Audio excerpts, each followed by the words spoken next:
Friends आमी doctor पायल নিয়ে চলে এসেছি হেলথ টিপস অ্যান্ড টিক্স। আজকে থাকছে আমাদের টপিক কিভাবে অ্যাসিডিটি রিডিউস করব। ঘরোয়া পদ্ধতিতে কিভাবে অ্যাসিডিটি রিডিউস করা যায়। অ্যাসিডিটি রিডিউস করা খুবই সহজ।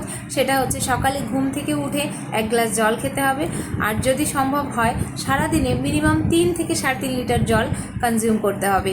এছাড়া আপনি সারাদিনে কিছু খাবার যেগুলো রাখলে আপনাদের অ্যাসিডিটি হওয়ার চান্সেস অনেকটা কমে যাবে, যেমন কলা, তরমুজ, ডাবের জল, মৌরি ভেজানো জল বা প্লেন মৌরিও আপনারা কনজিউম করতে পারেন। তাছাড়া প্রচুর পরিমাণে সবজি, সাইট্রাস ফুড, ফ্যাটও যদি কিছু কনজিউম করেন সেগুলো গুড ফ্যাট হতে হবে, এবং তার মধ্যে যদি এগ কেউ কনজিউম করে তাহলে হোয়াইট পোর্শনটা কন্টেন করলে কখনো অ্যাসিডিটি হবে না।